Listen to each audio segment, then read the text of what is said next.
Bună ziua din nou și vă salut într-o nouă săptămână în care ne-am propus să discutăm despre datele noastre personale, despre modul în care putem să ne folosim informațiile în societate, cum să cooperăm cu partenerii care au nevoie de informațiile pe care noi le oferim, dar și despre aspectul ce este oarecum la modă astăzi, despre vizibilitate, despre tot ceea ce facem în mediul social de bunăvoie și nesiliți de nimeni și s-ar putea uneori lucrurile să nu meargă întotdeauna în direcția pe care ne-o dorim.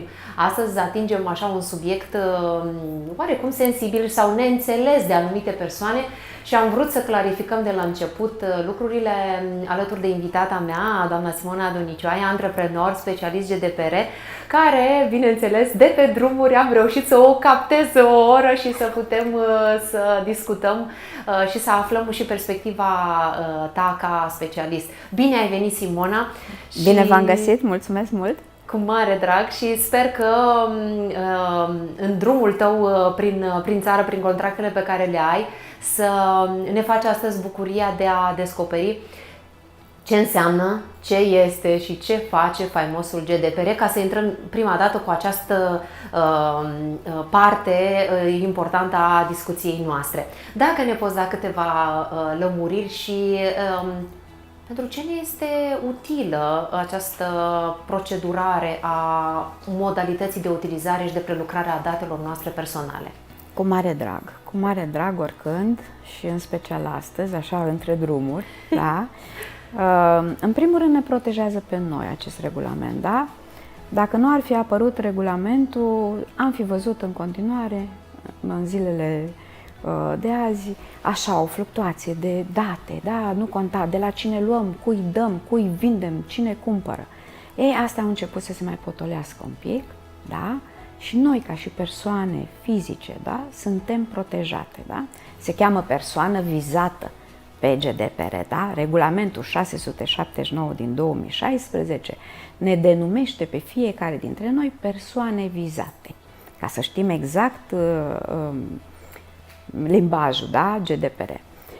Ca și persoană vizată putem să fim și din perspectiva ca și angajat, da? Și ca și persoană care merge la magazin să cumpere ceva, la o șaormerie, parfumerie, deci nu contează. Oriunde putem să fim văzuți ca și persoane vizate. Deci, nu are nimeni voie, nicio entitate juridică, persoană fizică, să ne ia datele noastre cu caracter personal de pe orice cale, oricum a avut contact și a intrat în contact cu datele noastre personale, să le ia și să le livreze în spațiu public, fără voia noastră. Dacă noi ne dorim să fim vizibile cu datele noastre personale și noi ne-am dat acordul și consimțământul pentru un marketing, pentru diverse, da? Atunci nu este nicio problemă. Cu acordul nostru se poate face orice cu datele noastre, dar fără acordul nostru nu. Deci asta este esența GDPR-ului. Da? De când ai început tu acest parcurs al promovării regulilor legate de politica GDPR, având în vedere că în România, cel puțin din cunoștința mea ca antreprenor și din evenimentele pe care le fac, am început să punctez efectiv regulamentul GDPR cam de vreo 2 ani de zile. Da, el este intrat în vigoare din mai 2018, dar regulamentul este din 2016, cum am spus. Iar eu m-am pregătit undeva din 2017, am făcut cursurile necesare, în România, bineînțeles, normal că pe bani frumoși, că nimeni nu știa atunci ce-i GDPR-ul dar a meritat. Efortul a meritat și financiar și, să zic așa, ca și pregătire. Au fost reticenți imediat atunci, în 2018, toți antreprenorii spuneau nu veni la mine cu GDPR-ul pentru că am auzit ceva, dar nu va rezista acest concept în România. Dar acum deja încep să învețe. Clienții mei deja știu foarte bine ce înseamnă GDPR-ul pentru că facem traininguri aplicate. Nu există angajat al unui client de-al meu să nu fi semnat un proces verbal ca asistat la training, degeaba mergi să implementezi dacă nu înțeleg oamenii în primul rând ce înseamnă. Pentru că un antreprenor spune, da, semnez un contract cu tine, eu de acum sunt acoperit, ești ofițerul meu GDPR. Zic, da, ok, dar dacă nu implementăm documentele corect, dacă în raport cu clienții tăi, cu furnizorii tăi, cu angajații tăi, angajații mai departe nu știu să promoveze ce înseamnă GDPR-ul, nu avem de-a face cu un concept corect implementat. Despre asta este vorba. Da. Acest regulament cred că ne este nouă foarte util totuși în activitatea pe care o desfășurăm și la nivel profesional, dar și la nivel personal. Și cred că aici e o muncă pe care dumneavoastră va trebui să o faceți cu echipa pe care o aveți, de informare, de schimbarea perspectivei, pentru că, într-adevăr, la început GDPR-ul era privit ca încă un aspect birocratic care ni se solicită să îl facem în cadrul organizației noastre. Care e acum perspectiva din acest punct de vedere?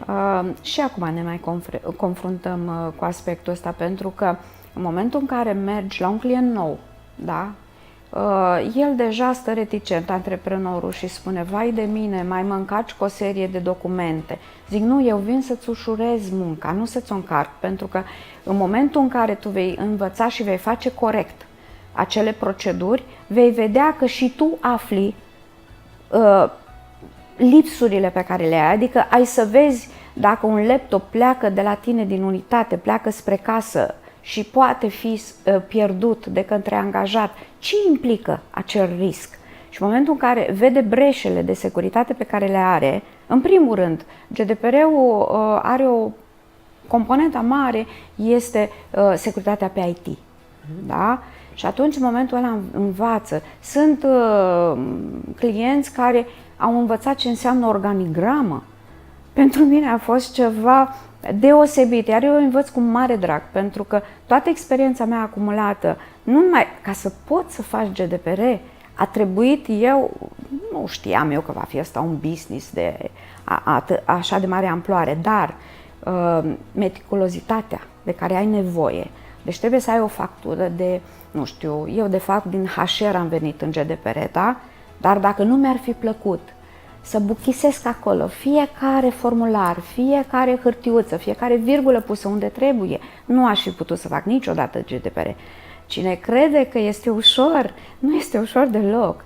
Am o echipă mare în spate, nu pot să fac singură. De la juriști, la ofițeri pregătesc continuu, trimit la cursuri, pentru că ne extindem și este normal, firesc să fie așa. Dar în același timp spun, odată cu noi, învață și antreprenorii. Mergem pe aceeași cale. Și ne mai întrepătrunde, mergem paralel, așa ziceai că e business, și nu, mergem împreună și un drum frumos și vor învăța și le face bine să facă GDPR-ul în cadrul fiecare, nu contează că e instituție de stat sau privată, GDPR-ul este obligatoriu pentru toți. Vor învăța, mai ales primăriile care încă, eu tot spun, au nevoie de GDPR. Da? Pentru că acolo se prelucrează foarte multe date. Să ținem cont câte date intră într-o primărie, nu? Deci, așa este, da. Este, da. Și nu numai într-o primărie, sunt multe alte instituții publice care operează mii de date. De ce spun într-o primărie? Ca să avem o idee. Pentru că ce este important în GDPR? În fața unui calculator stă o persoană, da? Un om, care poate să aibă intenții bune, intenții rele, da? Se creează baze de date, da? Are acces la baze de date, le creează, le primește, le stochează, le arhivează. Ce face cu ele? Dar dacă le vinde și se vând, deci vorbim pe știute, da, să zicem așa.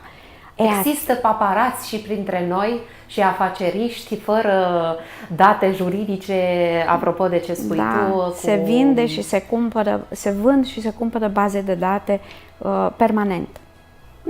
Este un fenomen global, nu doar în România, nu, peste tot. Și atunci asta vine să facă GDPR-ul, da? Și foarte bine că s-a făcut pe toată Europa, este foarte bine că nu este doar pentru România și începem, adică nici un stat să nu se poată juca cu datele unei persoane din România. Da, eu sunt mai naționalist așa și țin cu românii și am pretenția că GDPR-ul va apăra întotdeauna eu cât pot asta fac, da? Să-mi apăr, să zic așa, poporul și neamul și da, prin GDPR cred că pot să fac și asta.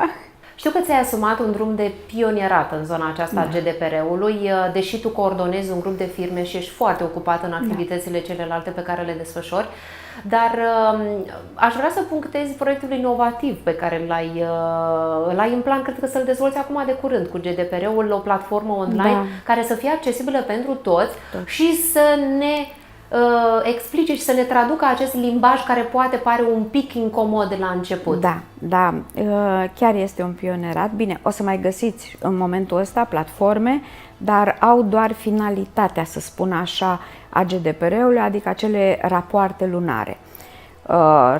Proiectul nostru, spun și cred cu tărie și o să vedem după aceea împreună, că este un proiect amplu, deoarece lucrăm chiar din 2018, se termină în august în acest an. Facem o platformă împreună cu Facultatea de Informatică Iași. Nu spunem financiar cât de mult a costat, că nu asta este important și relevant, este important implicarea. Avem 7 informaticieni care au lucrat atât de la noi cât și de la Info, foarte deștepți, care sunt mândră de ei.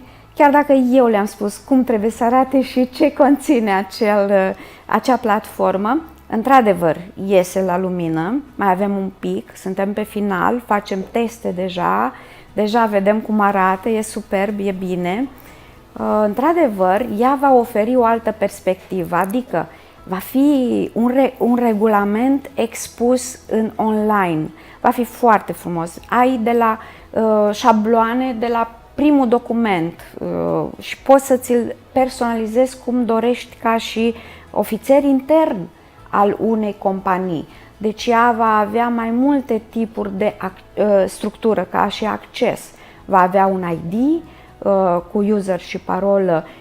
Orice companie sau orice ofițer care va dori să facă abonament nu va fi scump, va fi efectiv pentru toată lumea, pentru orice buget, pentru că vreau să subliniez un lucru important, să nu se lase niciun antreprenor păcălit, pentru că GDPR-ul nu interesează ce cifră de afacere are antreprenorul, nu mă interesează dacă este, nu știu, are 50 de milioane cifra de afaceri sau are, nu știu, 100.000 de lei sau 10.000 de lei, nu contează asta, contează volumul de date pe care îl prelucrează. Deci noi nu încasăm și nu vom avea abonamente pe platformă în funcție de cifra de afacere a firmei.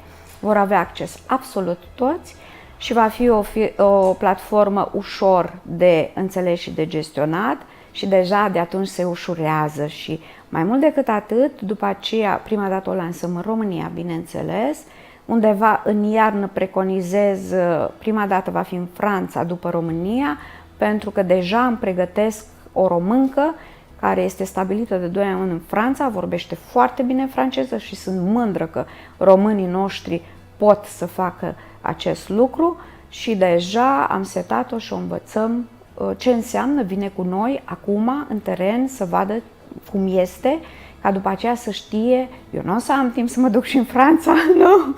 Așa. Ba, poate doar în concediu, relaxare. Nu știu, concediu e cam mult, nu prea, cu concediile mai ușor, dar printre picături, în momentul în care muncim, ne mai și relaxăm câte o oră, 2, dar mai mult nu, că nu avem timp. Tu ai ales un nou business să dezvolți în activitățile tale antreprenoriale și, bineînțeles, apare întrebarea logică, normală, cum de reușești să le faci pe toate? Cum gestionezi cele 24 de ore pe care le avem cu toții? În primul rând, dorm doar 3, că altfel n-ai cum, dar îmi ajung, sunt ok. Familia mă înțelege, copiii au crescut, am 3 copii minunați și o familie frumoasă. Am cei din jur, nucleul meu care știu și mă susțin și știu ce înseamnă că nu am timp și mergem mai departe așa. M-am obișnuit cu ritmul.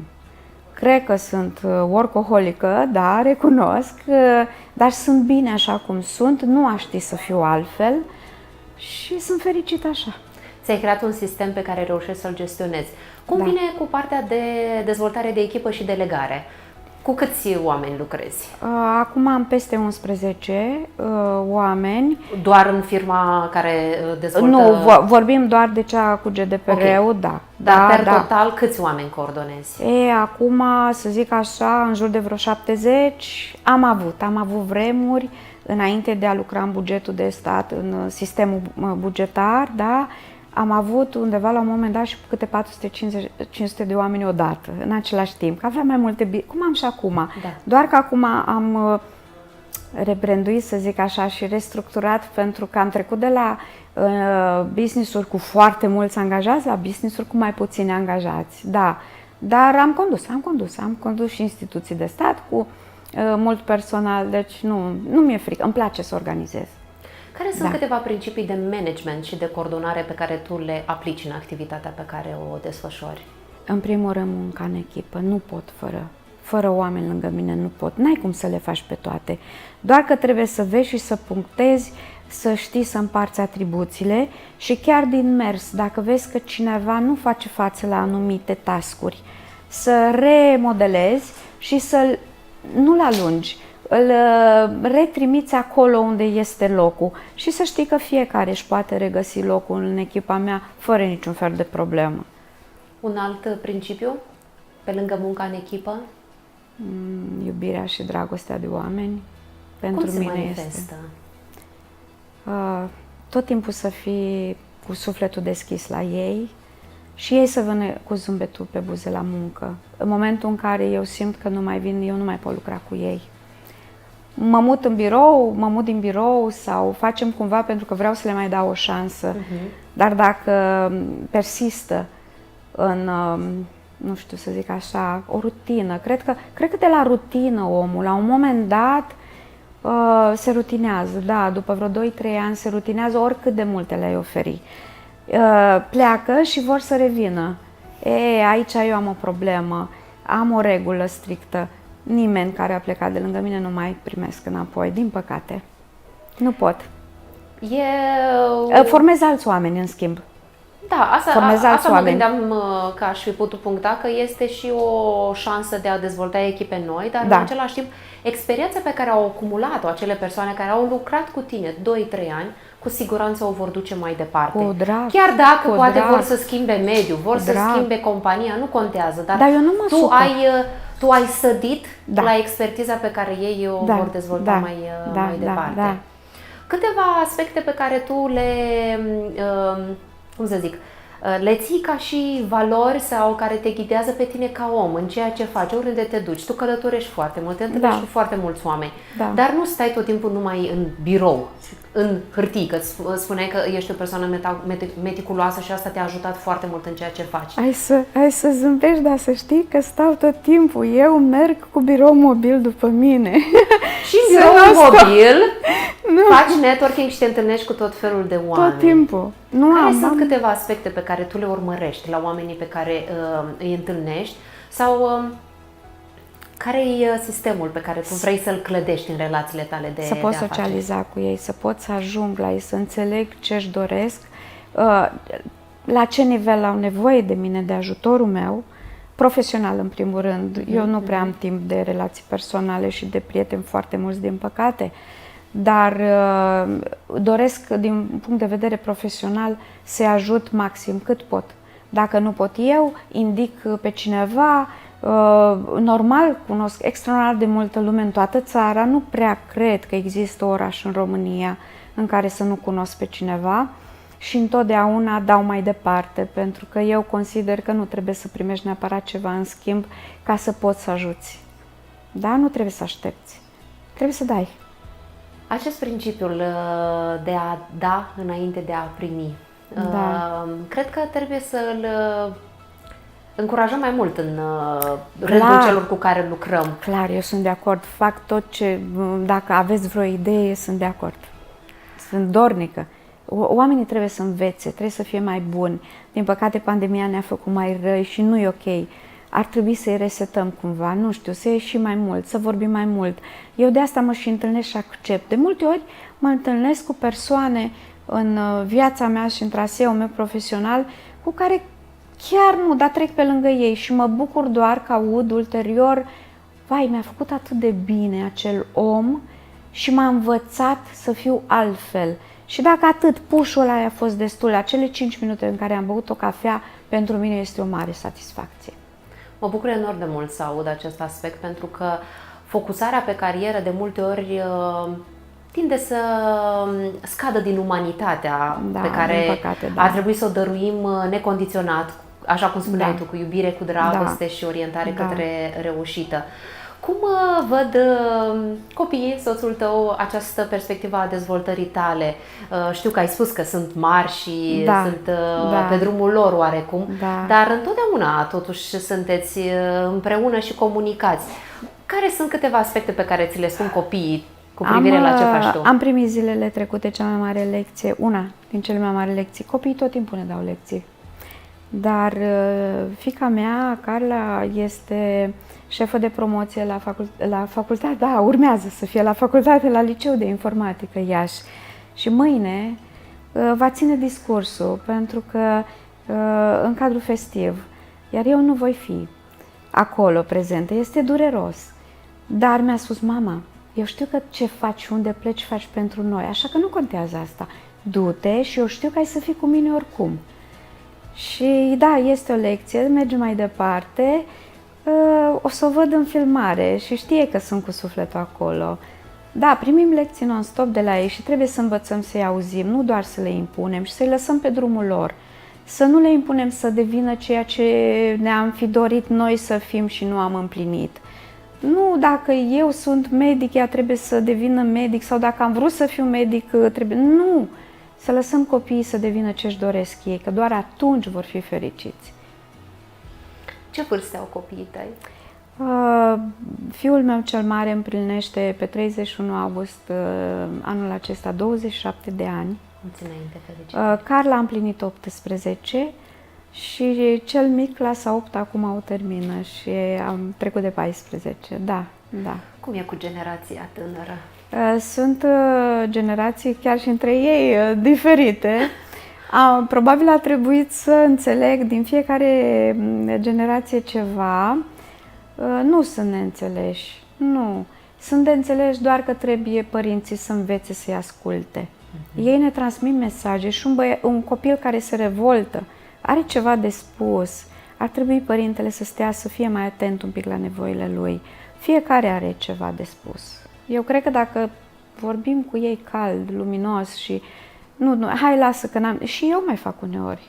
Și îmi dau seama imediat și zic, aoleu, nu-i bine.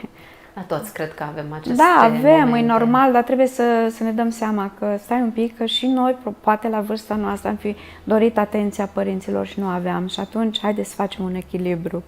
Așa este. Da. De ceva timp ești partea Organizației Femeilor Antreprenori din Confederația UGIR și ai adunat așa foarte multe persoane în jur. Am încercat. Cât de important este ca femeile să fie implicate în activitățile profesionale și în ceea ce se întâmplă în societate? Zic că cel mai important, și nu pentru că am ceva cu bărbații, sunt o necesitate pentru noi ei, dar noi ca femei, spun sigur, pentru că am destul de experiență în spate, știm să organizăm și să structurăm mult mai bine. Da? Tot ce înseamnă, nu știu, a conduce un business, cine pregătește cămășile oare a bărbaților? Cine știe ce este în frigider? Păi și de ce dacă într-o casă știm să facem astea? De ce cred că de ce au impresia bărbații că noi n-am putea organiza o entitate, un oraș, o țară? Nu le este frică de noi cumva? Ar trebui să ne lase să vadă că lângă noi ei ar duce-o mai bine, nu noi lângă ei. Este o lume a bărbaților în care ei nu ne lasă să pătrundem. Da? Dar eu îmi doresc foarte mult prin OFA să reușim să facem acea breșă și să înceapă bărbații să ne bage în seamă și să vadă că existăm. Pentru că le va fi și lor mult mai bine. Da. Așa este, să învățăm să colaborăm și să creștem împreună. Sunt convinsă de asta. Ai simțit vreodată că nu mai poți? Nu, sunt o luptătoare. N-am să spun niciodată asta că nu mai pot. Fizic am căzut, momente, de câteva ori. Ce ai făcut ca să te reinventezi, să te repui pe picioare? Nu, am fost dusă de urgență la spital Și chiar și atunci când mi s-a spus că eu nu ies de acolo întreagă, am zis nu. Așa voi ieși pe picioare și am ieșit pe picioare. Nu mă las, nu există, nu. Nu. Și atunci dacă nu există, nu se poate, ce există pentru tine? Totul. Iubire, dragoste, voință. Trebuie să lupți până la capăt pentru orice. Păi de ce am venit aici? Să ce? Să ne învingă cine? Cine ne poate învinge? Nimeni. Da? Pleacă de aici dinăuntru și dacă înăuntru e ok, în afară dăm totul. Nu există. Cum hrănim și creștem această putere interioară? Puterea interioară, în primul rând, să simți că cei din jur știu că existi. Da? Să te simți bine cu tine însuți și să poți să dai iubirea pe care poți să o dai. Tu hrănești acest izvor al puterii de sine. Care ar fi un obicei al tău sau ce faci ca să ai timp să te orientezi către tine, către sine, către a hrăni această prezență conștientă? Mă rog la Dumnezeu. Pentru mine e esențial. Da. Rugăciunea, într-adevăr, ajută și trebuie să fim conștienți că nu trebuie să o facă doar oamenii religioși sau că este un defect sau că e un punct slab, ci... În primul rând aici, în Iași, eu sunt ardeleancă, născută în Ardeal, crescută în Banat, am muncit în București și m-am stabilit în Iași. Am făcut crucea pe țară, da? Și am venit și mi-am dat seama la un moment dat de ce am venit, pentru că este cuvioasa, da? Și nici nu pot să știe ieșenii ce privilegiați sunt că este cuvioasa aici. Și eu sunt mândră de asta și mă întorc cu drag acasă. Oricât umblu, vin acasă. Și mă rog la Dumnezeu, la cuvioasă, la Iisus, da? La Fecioara Maria, la Sfânta Vineri, postesc tot timpul. Tot timpul. Mă refer la posturile ortodoxe. Vinerile nici nu discut, poate să fie revelionul. Eu până la 12 noaptea nu mănânc. Da, am ale mele. Dar mă simt atât de bine așa. Nu-mi impun. Este un click făcut, este o setare. Și de acolo cred că găsesc izvorul ăla de energie. Și de acolo cred că mi se și spune: nu te lăsa, luptă, nu contează. Plâng. Ce, sunt om, plâng, normal. Da, Obosesc, dar nu mă las. Nu, merg înainte. Când nu lucrezi și mai vine Paștele, mai vine Crăciunul, mai vine Revelionul sau familia cere să faceți un concediu, care sunt lucrurile care îți place să le faci tu, Simona, în timpul tău liber? Ascult muzică. Ce fel de muzică? Și când Hauser, în primul rând, da, Andrei Rieu, mă relaxează, dar și când lucrez. Eu nu pot să lucrez fără muzică. La mine în birou se știe că este muzică non-stop, deci nu, muzica, da. Muzica, bine, am și alte pasiuni, dar muzica mă special. Da. E un lucru important să aducem hobby-urile în activitatea profesională, mai ales dacă dedicăm foarte mult timp în zona aceasta. Da. Care sunt planurile tale de viitor pentru anul acesta, pentru următorii 2-3 ani? Deși este multă incertitudine pe piață. Eu zic că o să înceapă să fie certitudine și o să începem să ne revenim. Am așa o încredere că gata, terminăm și cu situația asta mondială. Anul acesta se dezvoltă GDPR-ul, a luat așa o explozie, da? Și nu pot să-mi permit să plec din țară și nici nu-mi doresc. Să știi că n-am apucat să fac concedii din țară câte mi-aș fi dorit, pentru că tot așa din lipsa timpului am fost în afară mult. Acum voi face o pauză. Voi sta cu minte la mine în țară și îmi voi face și contractele în paralel. Nu îmi voi permite să am foarte multe concedii sau, să zic, ca mărime. Dar da, copiii mei, cei doi mai mici, au examenele, fata de bacalaureat, intrarea la facultate și cel mic să ia la liceu. Și atunci, da, îmi voi dedica, cred că luna august lor, printre muncă, bineînțeles că nu se poate fără, și ca după aceea să încarc și pe ei să le fac așa un pic de saturație de mama și familie, să-i împing după aceea spre un nou drum, că încep o altă etapă în viață. Și cred că asta este pentru anul ăsta. Pentru anul viitor, da, voi încerca acolo unde voi lansa platforma GDPR pe Europa, să merg, să zic așa, nu în control, că eu nu sunt genul de om să fac controle, dar să supervizez un pic activitatea de acolo și atunci undeva pe zona asta, da. Și OFA, nu mă las de OFA.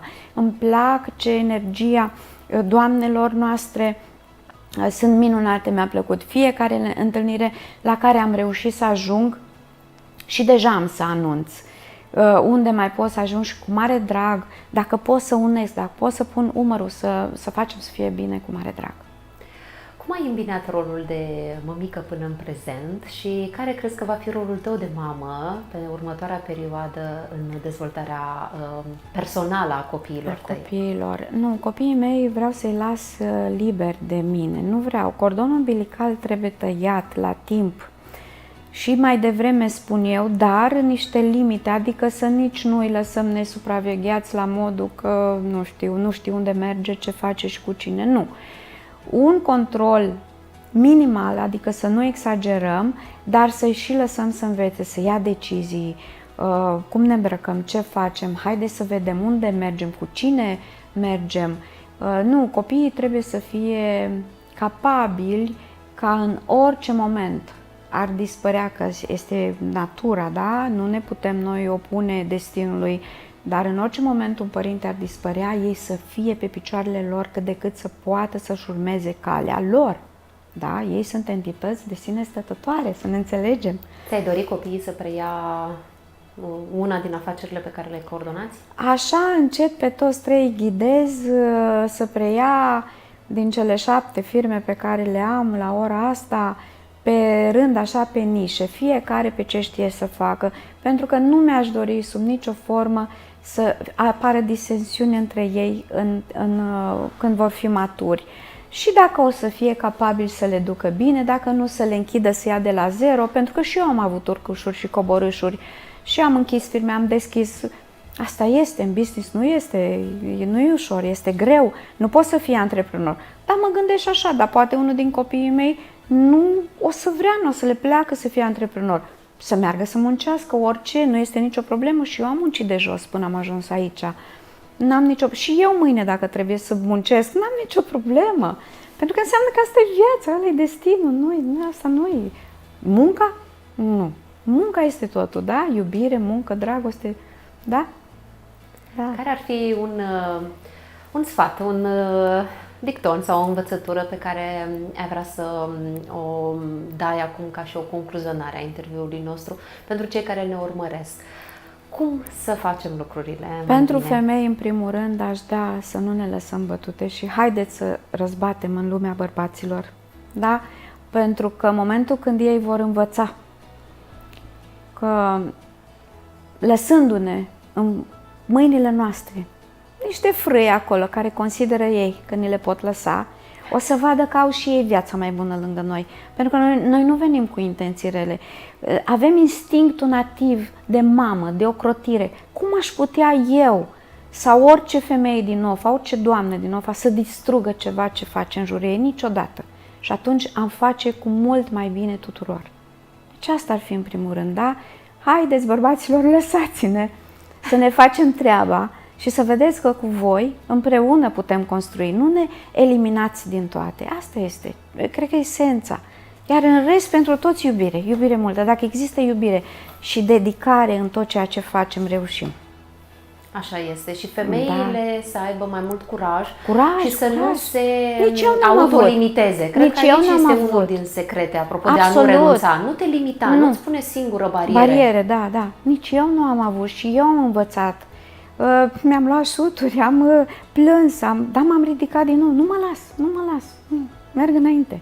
Ești un model de perseverență, Simona, de putere și îți mulțumesc că ai venit în studio.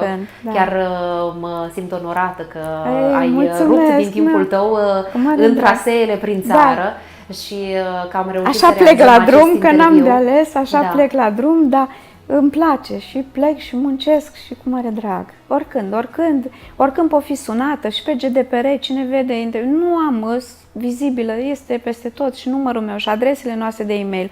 Mașina am colat-o cu adrese de e-mail, acum ne iese și numărul scurt să putem fi apelați.